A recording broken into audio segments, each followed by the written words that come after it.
And it's Joshua Vergara from Android Authority. What's going on, everybody? And today we're taking a look at Kyocera's Hydro series. Right here we have the Hydro Extreme. If I could just find the power button there. There we go.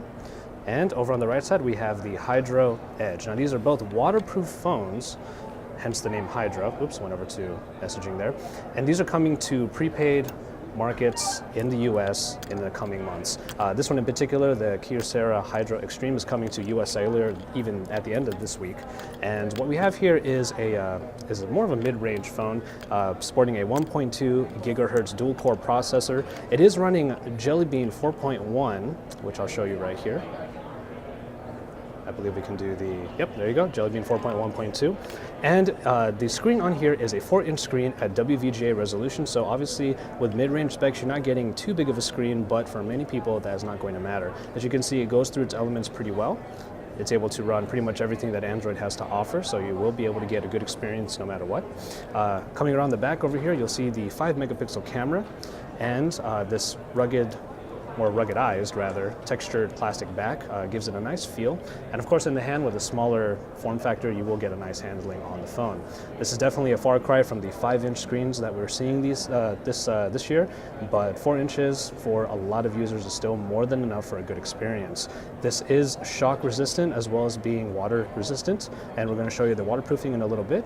But yeah, we're going to go ahead and move over to the Hydro Edge, which is a little bit less in terms of the specs than the mid-range Extreme. What you have on the Edge instead is a dual-core 1 gigahertz processor. You are still running Jelly Bean 4.1.2 on here, which I'll show you as well on here.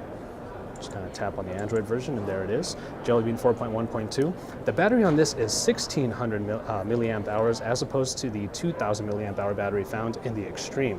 Again, this is water resistant as it is a Hydro phone. Coming around the back, you have a 5-megapixel camera as well on the back, as well as a bit of a tapered look with the top a little bit higher up than the bottom portion right here. Again, it is a 4-inch screen, WVGA resolution. On both of these phones, you do get 4 gigabytes of onboard memory and 1 gigabyte of RAM. So as we said, this is more of a mid-range market for these two phones, but they are going to be good sellers as Kyocera has been able to have a lot of success with Boost Mobile, US Cellular, all of the prepaid markets that are available in the US. This one in particular, the Hydro Edge, will be coming out on Boost Mobile sometime this summer, while the Extreme will be coming out on US Cellular by the end of this week. All right, and the last thing we kind of want to take a look at here is, one thing that I have to mention before is that when you're looking at this version of Android, it is pretty much stock Android, so you're getting a very similar experience to the original Jelly Bean 4.1.2, so that's really cool too. Keeps things simplistic and also very usable. So what I have in my hand right here is the Hydro Edge, and this is the 3G variant. The Hydro Extreme is the 4G one. This is coming out on Boost and Sprint. What we wanted to show you real quick is if you look at the screen here, and I'll have a shot coming up right now just kind of highlighting it, there's no speaker hole at the top. And the reason why is because there's a technology in here called the Smart Sonic Receiver. So typical speakers or speaker grills that are found on other phones use air conduction in order to get the sound into your ear. However, instead there's a transponder inside of here that uses vibrations to send vibrations actually through the tissue of your ear to create a better sound.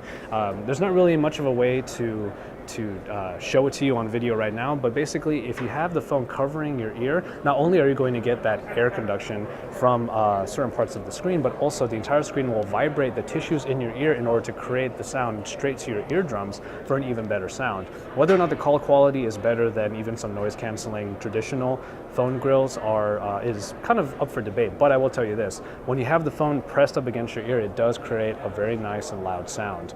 So that's just one of the last features that we wanted to go through. So once again, this is we're here at Kyocera at CTIA 2013, and we just took a look at the two Hydro phones in the Hydro line, the Extreme and the Edge. We'll see you on the floor at CTIA 2013. It's Joshua Vergara. I'll see you guys in the next video.